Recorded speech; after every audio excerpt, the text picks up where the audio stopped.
నమస్కారం ఘంటారావానికి స్వాగతం. ముందుగా ప్రధాన అంశాలు.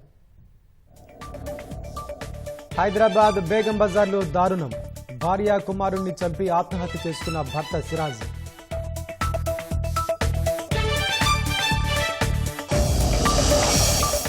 ₹1,63,000 కోట్ల విలువైన అభివృద్ధి పనులకు సహకరించండి. అనుమతులు నిధులివ్వాలని కేంద్ర మంత్రులకు సీఎం విజ్ఞప్తి.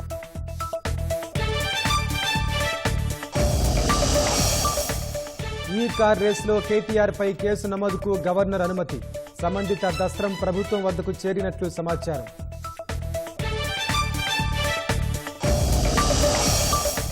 లగచర్ల రైతులకు బేడీల ఘటనలో సర్కార్ చర్యలు. సంగారెడ్డి కేంద్ర కారాగార జైలర్ సంజీవ్ రెడ్డి సస్పెన్షన్.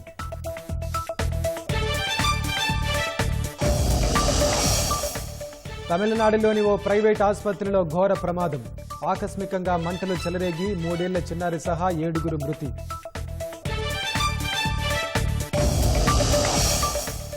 ప్రపంచ చెస్ ఛాంపియన్ గుకేష్ పై అభినందనల వెల్లువ. దేశం గర్వపడేలా చేశారని రాష్ట్రపతి, ప్రధాని ప్రశంసలు.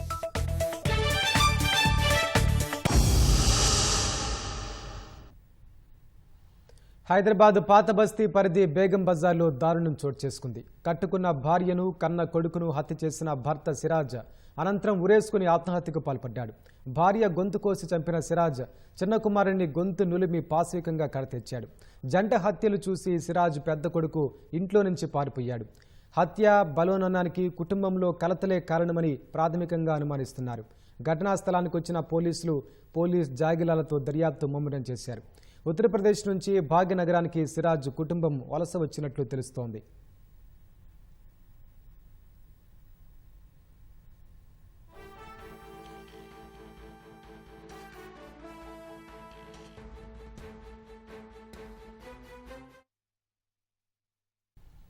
రాష్ట్రంలో అభివృద్ధి పనులకు అనుమతులిప్పించాలని పలువురు కేంద్ర మంత్రులను ముఖ్యమంత్రి రేవంత్ రెడ్డి అభ్యర్థించారు. ₹1,63,000 కోట్ల ప్రాజెక్టుల పూర్తికి సహకరించాలని ఆయన కోరారు. ఏళ్లుగా పెండింగ్లో ఉన్న నిధులను విడుదల చేస్తే రాష్ట్ర ప్రగతి మరింత పుంజుకుంటుందని కేంద్రానికి సీఎం విజ్ఞప్తి చేశారు. ముఖ్యమంత్రి రేవంత్ రెడ్డి గురువారం ఢిల్లీలో 3 కేంద్ర మంత్రులతో భేటీ అయ్యారు. కేంద్ర బొగ్గు, గనుల శాఖ మంత్రి జి కిషన్ రెడ్డి, విద్యాశాఖ మంత్రి ధర్మేంద్ర ప్రధాన్, రహదారులు, భవనాల శాఖ మంత్రి నితిన్ గడ్కరీలతో సమావేశమయ్యారు. రాష్ట్రానికి సంబంధించిన ముఖ్యమైన రహదారులు, మెట్రో రైలు ప్రాజెక్టు, సింగరేణికి బొగ్గు గనులు, కేంద్రీయ విద్యాలయాల కేటాయింపు గురించి విజ్ఞప్తి చేశారు. తెలంగాణలో వివిధ రకాల అభివృద్ధి పనులకు కేంద్ర ప్రభుత్వం మద్దతు సాధనకు కృషి చేయాలని కిషన్ రెడ్డిని సీఎం కోరారు. ప్రాంతీయ రింగ్ రోడ్డు, హైదరాబాద్ మెట్రో 2వ దశతో పాటు హైదరాబాద్, వరంగల్లో సీవరేజీ, భూగర్భ డ్రైనేజీ ప్రణాళికలు, సింగరేణికి బొగ్గు గనుల కేటాయింపు అంశాలు వారి మధ్య చర్చకొచ్చాయి. మొత్తం ₹1,63,559 కోట్ల విలువైన ప్రాజెక్టుల విషయంలో కేంద్రం నుంచి సహకారం అందేలా చూడాలని ముఖ్యమంత్రి విజ్ఞప్తి చేశారు. ఆర్ఆర్ఆర్తో పాటు రేడియల్ రోడ్లు పూర్తయితే ఫార్మా పరిశ్రమలతో పాటు ఇండస్ట్రియల్ హబ్లు, లాజిస్టిక్ పార్కులు, రీక్రియేషన్ పార్కుల వంటివి అభివృద్ధి చెందుతాయని పేర్కొన్నారు. ₹34,367.62 కోట్ల అంచనా వ్యయంతో చేపడుతున్న ఆర్ఆర్ఆర్ను 2 వైపులా పూర్తి చేయడానికి వివిధ కేంద్ర ప్రభుత్వ శాఖల్లో పెండింగ్లో ఉన్న అనుమతులన్నీ ఇప్పించేందుకు కృషి చేయాలని రేవంత్ రెడ్డి కోరారు. మెట్రో 2వ దశకు సంబంధించి మొత్తం 76.4 కిలోమీటర్ల నిర్మాణానికి 24,269 కోట్ల వ్యయమవుతున్నందున కేంద్రం వాటాగా 50% నిధులిచ్చి చేయూతనివ్వాలని కోరారు. మూసీ రివర్ ఫ్రంట్ డెవలప్మెంట్ ప్రాజెక్టులో భాగంగా రక్షణ శాఖ పరిధిలోని 222 ఎకరాల భూమిని రాష్ట్ర ప్రభుత్వానికి బదలాయించాలని, మూసీ సీవరేజీ ప్రాజెక్టులు, 11 హెరిటేజ్ వంతెనల నిర్మాణానికి కేంద్రం తరపున సహకారం అందించాలని అభ్యర్థించారు. హైదరాబాద్ సీవరేజీ, వరంగల్ భూగర్భ డ్రైనేజీ నిర్మాణానికి మద్దతివ్వాలని కోరారు. కేంద్ర రాష్ట్ర ప్రభుత్వాల ఉమ్మడి సంస్థ సింగరేణి దీర్ఘకాలం పాటు మనుగడ కొనసాగించేందుకు గోదావరి లోయ పరిధిలోని బొగ్గు బ్లాక్లను కేటాయించాలని కిషన్ రెడ్డిని సీఎం రేవంత్ రెడ్డి అభ్యర్థించారు. తెలంగాణకు కేంద్రీయ విద్యాలయాలు కేటాయించాలని కేంద్ర విద్యాశాఖ మంత్రి ధర్మేంద్ర ప్రధాన్కు ముఖ్యమంత్రి విజ్ఞప్తి చేశారు. ఇటీవల రాష్ట్రానికి 7 నవోదయ విద్యాలయాలు కేటాయించినందుకు కృతజ్ఞతలు తెలిపారు. హైదరాబాద్, విజయవాడ జాతీయ రహదారిని 6 వరుసలుగా విస్తరించే పనుల డీపీఆర్ను త్వరగా పూర్తి చేయాలని కేంద్ర మంత్రి గడ్కరీకి విన్నవించారు. శ్రీశైలంను హైదరాబాద్తో అనుసంధానించే జాతీయ రహదారికి అటవీ పర్యావరణ అనుమతులు సత్వరం వచ్చేలా చూడాలని కోరారు.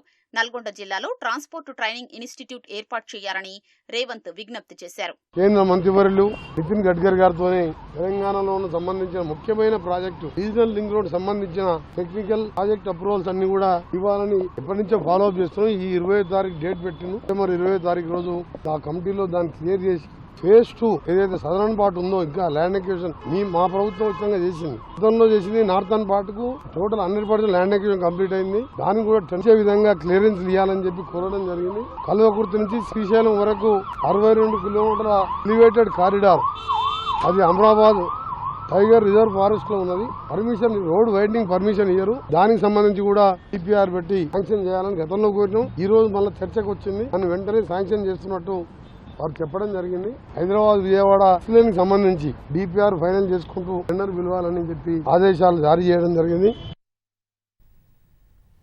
ఈ నెలాఖరులోగా కేబినెట్ విస్తరణ ఉంటుందని రాష్ట్ర రెవెన్యూ గృహ నిర్మాణ శాఖల మంత్రి పొంగులేటి శ్రీనివాసరెడ్డి అన్నారు. సచివాలయంలో కలిసిన మీడియా ప్రతినిధులతో మంత్రి పొంగులేటి శ్రీనివాసరెడ్డి ఇష్టాగోష్ఠిగా మాట్లాడారు. రాష్ట్ర వ్యాప్తంగా ఇందిరమ్మ ఇళ్ల సర్వే చురుగ్గా కొనసాగుతోందని, సంక్రాంతి వరకు వీఆర్ఓ వ్యవస్థ తీసుకురానున్నట్లు మంత్రి వెల్లడించారు. అసెంబ్లీ సమావేశాల్లో కొత్త ఆర్ఓఆర్ చట్టం తీసుకొచ్చి గతంలో జరిగిన భూ అక్రమాలను బయటపెడతామన్నారు. 80,000 పుస్తకాలు చదివిన కేసీఆర్ అసెంబ్లీకి వచ్చి ఆర్ఓఆర్ చట్టంపై సూచనలు ఇవ్వాలని మంత్రి పొంగులేటి శ్రీనివాసరెడ్డి వ్యాఖ్యానించారు. తెలంగాణ తల్లి విగ్రహంపై సమాధానం లేనందుకే అసెంబ్లీకి రాకుండా పోయారని మంత్రి ఆరోపించారు. ఇప్పటి వరకు 2,32,000 దరఖాస్తుల పరిశీలన పూర్తయిందని మంత్రి తెలిపారు. గతంలో ప్రజాపాలన దరఖాస్తు చేయని వారు ఇప్పుడు కూడా చేసుకోవచ్చునని పొంగులేటి శ్రీనివాసరెడ్డి చెప్పారు. ఇందిరమ్మ ఇళ్ల యాప్లో 10 కొత్త అంశాలు చేర్చడంతో పాటు సర్వే చేసిన అధికారుల సిఫార్సు ఆప్షన్ తొలగించినట్లు మంత్రి చెప్పారు. కొంత ఆలస్యమైనప్పటికీ అసలైన లబ్ధిదారులకు ఇల్లు ఇవ్వడమే ప్రభుత్వ లక్ష్యమని స్పష్టం చేశారు. ఐటీడీఏ గిరిజన ప్రాంతాల్లో దరఖాస్తులు ఎక్కువగా వస్తున్నాయని, ఆ ప్రాంతాల్లో ప్రత్యేక కేటాయింపులు ఇవ్వనున్నట్లు చెప్పారు. హాస్టళ్లలో ఫుడ్ పాయిజన్కు కారణం గత ప్రభుత్వాల తప్పులేనని పొంగులేటి విమర్శించారు. రైతులకు బేడీలు వేయడం సరైంది కాదని మంత్రి అభిప్రాయపడ్డారు.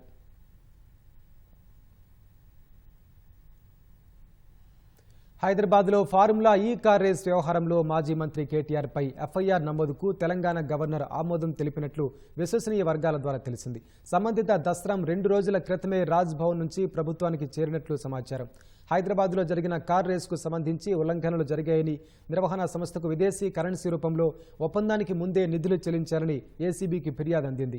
నిబంధనలకు విరుద్ధంగా జరిగిన ఈ వ్యవహారంపై విచారణ జరపాలని తెలంగాణ పురపాలక పట్టణాభివృద్ధి సంస్థ అక్టోబర్లో ఏసీబీకి ఫిర్యాదు చేసింది. సంబంధం లేని హెచ్ఎండిఏ ఒప్పందం చేసుకోవడం, రిజర్వ్ బ్యాంకు ముందస్తు అనుమతి లేకుండానే 2 దఫాలుగా 46 కోట్లను విదేశీ కరెన్సీ రూపంలో చెల్లించడం తదితర అంశాలను ఫిర్యాదులో పేర్కొన్నట్టు తెలిసింది. దీంతో అప్పటి పురపాలక శాఖ ప్రత్యేక ప్రధాన కార్యదర్శి అరవింద్ కుమార్, అప్పటి చీఫ్ ఇంజనీర్, నాటి మంత్రి కేటీఆర్పై ఎఫ్ఐఆర్ నమోదుకు అనుమతి ఇవ్వాలని ప్రభుత్వానికి ఏసీబీ లేఖ రాసింది. 2 అధికారులపై విచారణకు అనుమతి ఇచ్చిన ప్రభుత్వం ప్రజాప్రతినిధి అయిన కేటీఆర్పై కేసు నమోదుకు అనుమతి ఇవ్వాలని గవర్నర్కు గత నెలలోనే లేఖ రాసింది. న్యాయ సలహా తీసుకున్న అనంతరం గవర్నర్ అనుమతి ఇచ్చినట్లు విశ్వసనీయ వర్గాల ద్వారా తెలిసింది.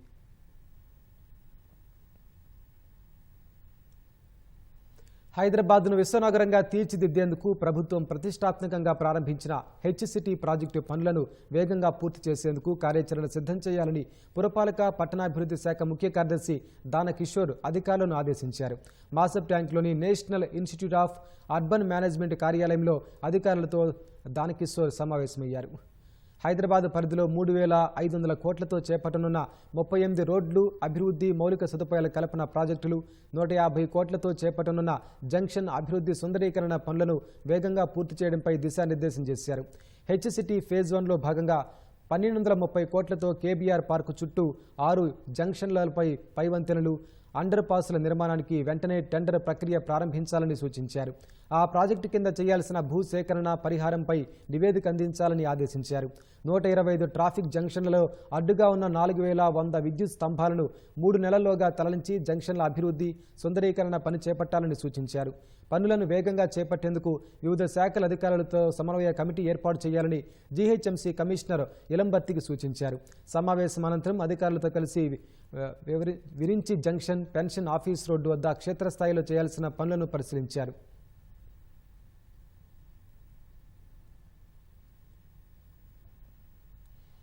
తెలంగాణ ఉద్యమంలో కీలక పాత్ర పోషించిన కవులు కళాకారులకు 10 ఏళ్లుగా తగిన గుర్తింపు లేదని ప్రముఖ గేయ రచయిత సుద్దాల అశోక్ తేజ అన్నారు. హైదరాబాద్ డిఎస్ఎస్ భవన్లో ప్రభుత్వం ప్రకటించిన కవులు కళాకారులకు చిరు సన్మానం నిర్వహించారు. కార్యక్రమంలో కవి అందశ్రీ, పాసిం యాదగిరి, జయరాజు, గద్దర్ తనయుడు సూర్య, సుద్దాల అశోక్ తేజ తదితరులు పాల్గొన్నారు. కాంగ్రెస్ ప్రభుత్వం తెలంగాణ ఉద్యమ కవులు కళాకారులను గుర్తించడంపై వారు సంతోషం వ్యక్తం చేశారు. ఎలాంటి గుర్తింపు నోచుకోక గుండెలో గుణపం దిగినట్టుగా బాధపడుతున్న నాలాంటి వాడిని నాకే తెలియకుండా నా పేరు ఎన్నిక చేసినందుకు ఈ ప్రభుత్వానికి శిరస్సు వంచి వినయాభివందనలు తెలియజేస్తున్నాను. కాంగ్రెస్ పార్టీ ప్రకటించిన 9 మంది ఉద్యమకారులందరినీ పిలిచి గౌరవించడం జరిగింది. తెలంగాణ కోసం తన జీవితాన్ని అర్పించారు. అలాగే రాష్ట్ర ప్రభుత్వం ఏదైతే ప్రకటించిందో కాంగ్రెస్ పార్టీ మరియు ముఖ్యమంత్రి గారు వారి మంత్రివర్గ సహచరులందరూ కూడా కృతజ్ఞతలు తెలియజేస్తారు. వికారాబాద్ జిల్లా లగచర్ల ఘటనలో రిమాండ్ ఖైదీగా ఉన్న హీరియా నాయక్ సంఖ్యలు వేసి ఆసుపత్రికి తీసుకెళ్లిన ఘటనలో జైలర్ సంజీవ్ రెడ్డిపై సస్పెన్షన్ వేటు పడింది.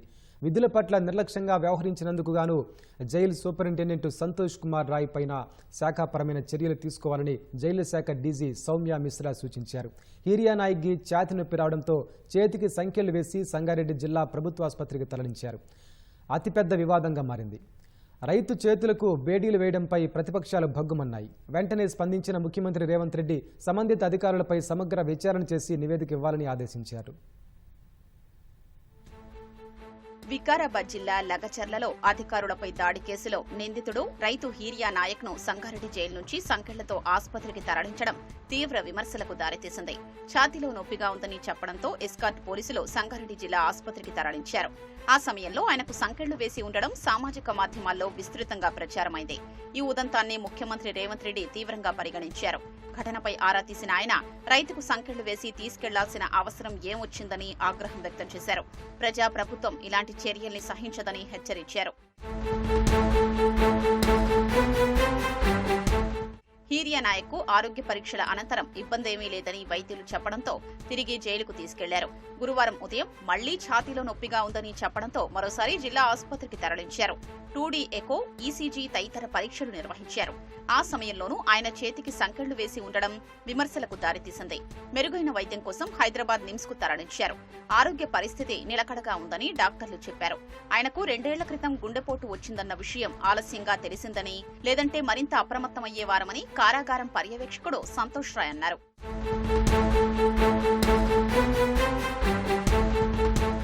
హీరియా నాయక్ కు ఆరోగ్యం బాగోలేదని తెలుసుకున్న కుటుంబ సభ్యులు సంగారెడ్డి ఆసుపత్రికి వచ్చారు. అప్పటికే సంకెళ్ల అంశం సామాజిక మాధ్యమాల్లో విస్తృతంగా ప్రచారమై విమర్శలు తలెత్తడంతో వేడీలు తొలగించారు. రైతులపై పెట్టిన కేసులు ఎత్తివేయాలని హీరియా నాయక్ తరపు న్యాయవాది డిమాండ్ చేశారు. తన కుమారుడికి ఏదైనా హాని జరిగితే ప్రభుత్వమే బాధ్యత వహించాలని రూప్లా నాయక్ అన్నారు. మేము పుండికూర గునికూర తిని మేము భూమి మా భూమికి అడ్డపోతాడు ఎవరు మాకు చిన్నప్పుడు వస్తుంది నడిపినావా? మేము భూమిలో గిట్ట రాయలేము. ఒక ఈచు భూమి కాడికి ఒక ఈచు భూమి అంటే ఇయ్యము. అట్లా వచ్చేటికి నెల తినమ్మా తినేటోడు, తాగేటోడు, చేప కూర రొట్టెలు, సాగర్ బుక్కేటోడు. వీరందరికి కూడా బెయిల్ నేనే చేసిన. వాళ్ళ కౌన్సిల్ ని నేను మొత్తం 71 మంది ఉన్నారు. అందరికి కూడా మా దగ్గరకు వచ్చిన వాళ్ళందరికీ కూడా బెయిల్ వేసినాము. పోలీసు వాళ్ళు మాత్రం అతి ఉత్సాహం చూపించడం జరుగుతుంది. అక్కడైనా ఇక్కడైనా నెల నుంచి కనీసం బెయిల్ పిటిషన్ కూడా ఇట్లా మూవ్మెంట్ కానియకుండా తీసుకొచ్చి ఈ రోజు రైతులందరూ వాళ్ళ కుటుంబాలు ఆడ ఊర్లో బాధపడుతుంటే హీరియా నాయక్ ఒక్కడే కాకుండా ఇంకా రాఘవేందర్ అనిట ఆయన, బసప్ప వాళ్ళందరూ కూడా ఒక ఆయనకు జ్వరం వచ్చింది, ఇంకొక ఆయనకు హార్ట్ అటాక్ వచ్చింది. ఈ విధంగా ఉన్నది. ఏం కాకుంటే రాత్రికి ఎందుకు తీసుకొస్తారు, మళ్ళీ ఇప్పుడు ఎందుకు తీసుకొస్తారు, ఇప్పుడు నిమ్స్కి ఎందుకు తీసుకుపోతారు? నెల అవుతుంది. అసలు వీళ్ళకు ఏమి అసలు అడిగే నాదుడే లేకపోయిండు. కూడా ఆరోగ్యాలు బాగలేవంటే కూడా పట్టించుకోవడం లేదు. కక్ష సాధింపు ఉంటే మీ ప్రతిపక్షాలతో మీరు ఎవరన్నా ఏమన్నా చేసుకోండి, కానీ రైతుల మీద చేయడం చాలా అన్యాయము. రిమాండ్ ఖైదీ హీరియా నాయక్ ను ఆసుపత్రికి తరలించేందుకు ఎస్కార్ట్ సిబ్బందిని పంపించాలంటూ సంగారెడ్డి జైలు సూపరింటెండెంట్ రాసిన లేఖలోని అంశాలు కలకలం రేపాయి. హీరియా నాయక్ పై వికారాబాద్ యూనిట్ లో కేసు నమోదవగా సైబరాబాద్ పోలీసులు ఎస్కార్ట్ పంపారని కోరారు. ఆయనపై సైబరాబాద్ కమిషనరేట్ లోని బాలానగర్ ఠాణాలో 153/2024 క్రైమ్ నంబర్తో కేసు నమోదైనట్లు ఆ లేఖలో చూపారు. వాస్తవానికి ఆ కేసు ఓ రోడ్డు ప్రమాదానికి సంబంధించింది. ఆ కేసుతో హీరియా నాయక్కు ఎలాంటి సంబంధమూ లేదు. ఎస్కార్ట్ కోసం పంపిన లేఖలో ఇన్ని తప్పులు ఎందుకు చోటు చేసుకున్నాయనేది అనుమానాస్పదంగా మారింది. ఈ విషయమై ఐజీ సత్యనారాయణ సంగారెడ్డికి వెళ్లి విచారించారు.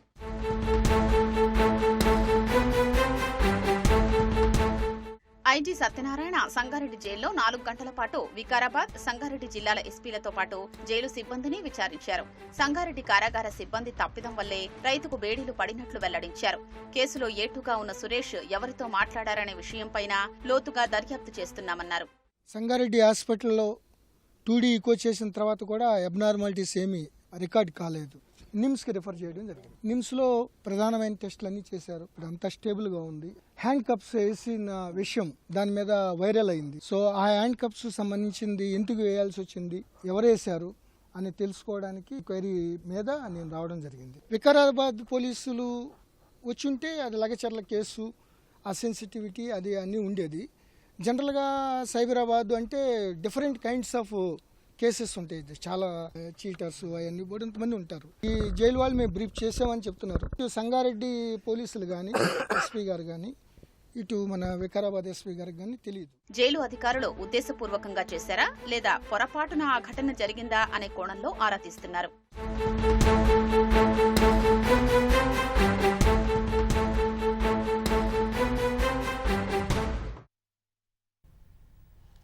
హైదరాబాద్లో మరో మెగా ఫుట్బాల్ టోర్నీ జరగనుంది. ఈ నెల 14 నుంచి 31 వరకు సంతోష్ ట్రోఫీలో భాగంగా అజీజ్ నగర్లోని డెక్కన్ ఎరీనా ఫుట్బాల్ మైదానంలో లీగ్ మ్యాచ్లు నిర్వహించనున్నారు.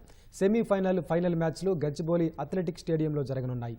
మ్యాచ్ల నిర్వహణకు all India football federation, Telangana క్రీడా ప్రాధికార సంస్థ ఏర్పాట్లు చేస్తున్నాయి. 11 రాష్ట్రాలకు చెందిన జట్లు ఈ టోర్నీలో పాల్గొననున్నాయి. గ్రూప్ ఏలో సర్వీసెస్ టీంతో పాటు పశ్చిమ బెంగాల్, మణిపూర్, తెలంగాణ, జమ్మూ కాశ్మీర్, రాజస్థాన్లు ఉండగా గ్రూప్ బిలో గోవా, ఢిల్లీ, కేరళ, తమిళనాడు, ఒడిశా, మేఘాలయ ఉన్నాయి. కాగా 57 ఏళ్ల తర్వాత సంతోష్ ట్రోఫీ హైదరాబాద్లో నిర్వహించడం పట్ల ముఖ్యమంత్రి రేవంత్ రెడ్డి హర్షం వ్యక్తం చేశారు. ఇందుకు సంబంధించిన 78వ జాతీయ football championship for Santosh Trophy పోస్టర్ను ఢిల్లీలో ఆవిష్కరించారు.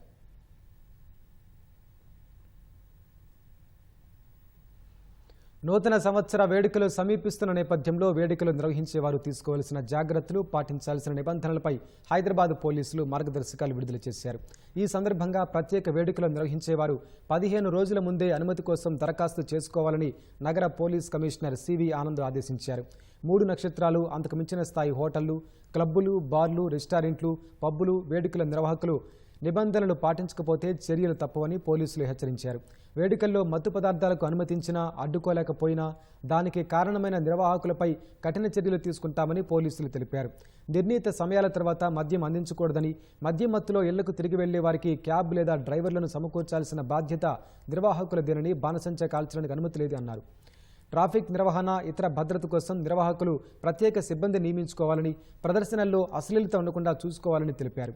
బహిరంగ ప్రదేశాల్లో లౌడ్ స్పీకర్, డీజే శబ్దాలకు రాత్రి 10 గంటల వరకే అనుమతి ఉంటుందని, ఇండోర్లో 1 గంట వరకే అనుమతి ఉంటుందన్నారు. వేడుకల్లో మైనర్లకు ప్రవేశం నిషేధమని సిపి సివి ఆనంద్ స్పష్టం చేశారు. హైదరాబాద్ శివారుల్లోని 3 ప్రాంతాల్లో ఖరీదైన ఫామ్ హౌస్లు, చుట్టూ ఎల్లప్పుడూ 4 బౌన్సర్లు, ఇంటి చుట్టూ సీసీ కెమెరాలు, కుక్కలతో ఎప్పుడూ గస్తీ, సిండికేట్ వ్యక్తులకు పుష్ప తరహాలో పార్టీలు. ఇవన్నీ విని బడా వ్యాపారవేత్త అనుకుంటే పొరబడినట్లే. ఇదంతా గంజాయి సిండికేట్లో కీలకంగా వ్యవహరిస్తున్న ధూళిపేట ప్రాంతానికి చెందిన అంగూరిభాయ్ అలియాస్ అరుణాభాయ్ కథ. పుష్ప సినిమాను తలపించేలా గంజాయి సిండికేట్ నడుపుతూ పోలీసులకు చిక్కకుండా సిమ్ కార్డులు మారుస్తూ తప్పించుకుని తిరుగుతున్న అంగూరిభాయ్ ఎట్టకేలకు ఎక్సైజ్ టాస్క్ ఫోర్స్ బృందానికి చిక్కింది. హైదరాబాద్ ధూల్పేటలోని యతీంఖానా ప్రాంతానికి చెందిన అంగూరిభాయ్ ఒకప్పుడు సాధారణ గృహిణి. కుటుంబం గుడుంబా వ్యాపారం చేసినా ఆమె ఎన్నడూ చేయి పెట్టలేదు. 2015లో రాష్ట్ర ప్రభుత్వం ధూల్పేటలో గుడుంబా విక్రయాలను ఆపేందుకు ప్రత్యేక డ్రైవ్ చేపట్టింది. ఆ తర్వాత ఈ కుటుంబానికి చెందిన కొందరు డబ్బు కోసం గంజాయి విక్రయించేవారు. ఈ క్రమంలోనే అంగూరిభాయ్ ఇంటి దగ్గరే ఉంటూ గంజాయి గ్రాముల్లో అమ్మకాలు ప్రారంభించింది. ఇలా తొలిసారి 2017లో ఆబ్కారీ అధికారులకు చిక్కింది. 460 గ్రాముల గంజాయి మాత్రమే దొరకటంతో స్టేషన్ బెయిల్ ఇచ్చి పంపించారు. ఆ తర్వాత 2019 వరకు ఈమెపై మొత్తం 10 కేసులు నమోదయ్యాయి.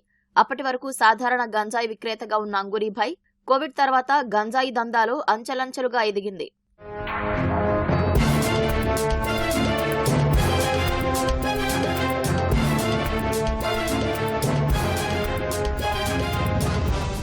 కుటుంబం మొత్తం ఈ దందాలో ఉండటంతో అంగూరీభాయ్ చిన్నా చితకా విక్రయాలు మానేసి పెద్ద మొత్తంలో విక్రయించే స్థాయికి చేరింది. స్థానికంగా కొందరు అధికారులు సహకరించడం, చూసి చూడనట్లు వదిలేయటంతో నెట్వర్క్ ను పెంచుకుంది. ఒక్క ఆబ్కారీ శాఖ అధికారులే ఈమెపై 25 కేసులు నమోదు చేశారు. ఇవి కాకుండా పోలీస్ కేసులు ఉంటాయని, వాటిపైన ఆరా తీస్తున్నట్లు అధికారులు తెలిపారు. ఈమె అరెస్టుతో హైదరాబాద్ లో గంజాయి విక్రయాలు తగ్గే అవకాశం ఉందని ఆబ్కారీ శాఖ అధికారులు చెబుతున్నారంటే ఏ స్థాయిలో నెట్వర్క్ ఏర్పాటు చేసుకుందో అర్థం చేసుకోవచ్చు. హైదరాబాద్ సహా తెలంగాణలో గంజాయికి డిమాండ్ పెరగటాన్ని అంగూరీభాయ్ బాగా సొమ్ము చేసుకుంది. వివిధ రాష్ట్రాలకు గంజాయి సరఫరా చేసే సిండికేట్ లో ఒకరిగా మారింది. ఎప్పుడూ చుట్టూ నలుగురు బౌన్సర్ల తరహాలో అంగరక్షకులుగా ఉంటారు. ఈ అక్రమ వ్యాపారంతో వేర్వేరు ప్రాంతాల్లో 3 ఫామ్ హౌస్లతో పాటు కోట్ల రూపాయలు విలువైన ఆస్తులు కూడగట్టినట్లు అధికారులు చెబుతున్నారు. 6 రాష్ట్రాలకు ఈమె గంజాయి సరఫరా చేస్తున్నట్లు విశ్వసనీయ సమాచారం. దీంతో పాటు ఆంధ్ర, ఒడిశా సరిహద్దుల్లో కొందరు రైతులకు పెట్టుబడి కింద డబ్బు ఇచ్చి గంజాయి సాగు చేయించి కొనుగోలు చేస్తున్నట్లు తెలుస్తోంది. ఇటీవల గంజాయి విక్రేతలకు అంగూరీభాయ్ 20 లక్షల రూపాయలతో ఓ విందు ఇచ్చినట్లు సమాచారం. ధూల్పేటలో గంజాయి విక్రయాల నిర్మూలనకు ఆబ్కారీ శాఖ జులై 3వ వారంలో ఆపరేషన్ ధూల్పేట ప్రారంభించింది. ఈ కార్యక్రమంలో భాగంగా ఆపరేషన్ ధూల్పేట ఇన్ఛార్జ్ ఆబ్కారీ రాష్ట్ర FTS సూపరింటెండెంట్ అంజిరెడ్డి బృందం సుమారు 143 మంది గంజాయి విక్రేతల్ని అరెస్టు చేసినా అంగూరీభాయ్ మాత్రం చిక్కలేదు. సిమ్ కార్డులు మారుస్తూ వేర్వేరు ప్రాంతాల్లో ఉంటూ తన నెట్వర్క్ ను కొనసాగించింది. దాదాపు 3 నెలలు ముప్పు తిప్పలు పెట్టింది. ఎట్టకేలకు గురువారం చిక్కింది.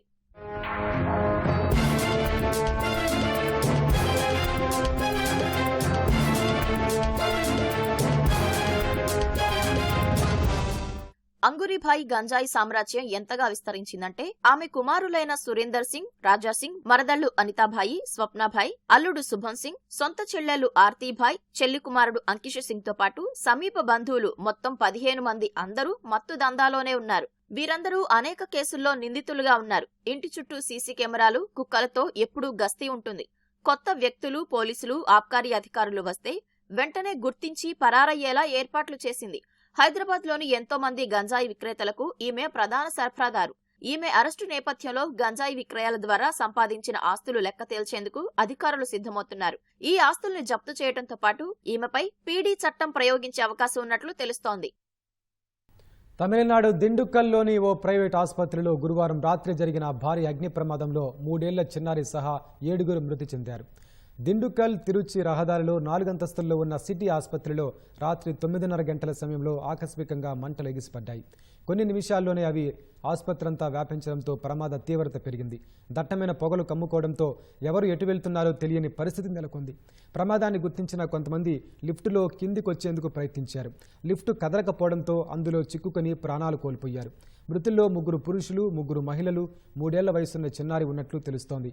ప్రమాద సమాచారం అందుకున్న పోలీస్ బలగాలు, ఫైర్ అండ్ రెస్క్యూ బృందాలు అక్కడికి పెద్ద ఎత్తున చేరుకుని సహాయక చర్యలు చేపట్టాయి. రోగులను తరలించేందుకు సుమారు 50 అంబులెన్సులను వినియోగించారు. విద్యుత్ షార్ట్ సర్క్యూట్ వల్లే ప్రమాదం జరుగుండొచ్చని ప్రాథమిక విచారణలో తేలింది. మంత్రి పెరియస్వామి బాధితులను పరామర్శించారు. ప్రాణాలు కాపాడుకునేందుకు పలువురు లిఫ్ట్ ఎక్కారని, అది పనిచేయక 7 చనిపోయారని దిండుకల్ కలెక్టర్ పూంగుడి చెప్పారు. తెలుగువాడు అతి పిన్న వయసులో ప్రపంచ చెస్ ఛాంపియన్ అయిన యువ కెరటం గుకేష్ దొమ్మరాజుకు ప్రముఖుల నుంచి శుభాకాంక్షలు వెల్లువెత్తాయి. దేశాన్ని గర్వపడేలా చేసిన గుకేష్కు అభినందనలు అంటూ రాష్ట్రపతి ద్రౌపది ముర్ము ఎక్స్లో పోస్టు చేశారు. గుకేష్ విజయం చెస్ చరిత్రలో అతని పేరును సుస్థిరించడమే కాకుండా లక్షలాది మంది యువకులను పెద్ద కలలు కనేలా ప్రేరేపిస్తుందని ప్రధాని నరేంద్ర మోదీ అన్నారు. 18 ఏళ్ల ప్రాయంలోనే ప్రపంచ చెస్ ఛాంపియన్గా అవతరించడం ఒక అద్భుతమైన విజయమని లోక్సభలో ప్రతిపక్ష నేత రాహుల్ గాంధీ ప్రశంసించారు. గుకేష్ అంకిత భావం, పట్టుదల, చదరంగం పట్ల మక్కువ నిజంగా ఫలించాయని కాంగ్రెస్ అధ్యక్షుడు ఖర్గే పేర్కొన్నారు. గుకేష్ సాధించిన విజయం దేశ గొప్ప చెస్ వారసత్వాన్ని కొనసాగిస్తుందని తమిళనాడు ముఖ్యమంత్రి స్టాలిన్ అన్నారు. గుకేష్ను చూసి తమిళనాడు గర్విస్తోందని ఎక్స్లో పోస్టు చేశారు. చెస్కు, భారత్కు, WCAకు, తనకు ఇది గర్వించదగ్గ క్షణమని దిగ్గజ చెస్ ఆటగాడు విశ్వనాథన్ ఆనంద్ పేర్కొన్నారు. తెలుగు అబ్బాయి, ఇండియన్ గ్రాండ్ మాస్టర్ గుకేష్కు ఆంధ్రప్రదేశ్ ముఖ్యమంత్రి చంద్రబాబు, మంత్రులు అభినందనలు తెలిపారు. తమిళనాడులో ఉంటున్నప్పటికీ గుకేష్ కుటుంబ సభ్యులు ఆంధ్రప్రదేశ్కు చెందినవారేనని గుర్తు చేసుకున్నారు. తెలంగాణ సీఎం రేవంత్ రెడ్డి గుకేష్కు అభినందనలు తెలిపినట్టు సీఎం కార్యాలయం ఎక్స్లో పోస్టు చేసింది. పుష్ప 2 చిత్రం సాధిస్తున్న వసూళ్లు తాత్కాలికమేనని, దేశవ్యాప్తంగా ప్రేక్షకులు చూపిస్తున్న ప్రేమ ఎప్పటికీ తన హృదయంలో అలాగే నిలిచిపోతుందని ఆ చిత్ర కథానాయకుడు అల్లు అర్జున్ అన్నారు. పుష్ప 2 1000 కోట్లు వసూలు సాధించడం పట్ల ఆనందం వ్యక్తం చేస్తూ నిర్మాతలతో కలిసి ఢిల్లీ వెళ్లిన బన్నీ అక్కడ నిర్వహించిన విజయోత్సవాల్లో కేంద్ర ప్రభుత్వంతో పాటు అన్ని రాష్ట్ర ప్రభుత్వాలకు పోలీస్ శాఖకు ప్రత్యేకంగా ధన్యవాదాలు తెలిపారు. వచ్చే వేసవిలోపు పుష్ప 2 రికార్డులు బద్దలు కావాలని కోరుకుంటున్నట్లు అల్లు అర్జున్ ఆకాంక్షించారు. అప్పుడే ఏ చిత్ర పరిశ్రమైనా పురోగతి సాధించినట్లవుతుందన్నారు.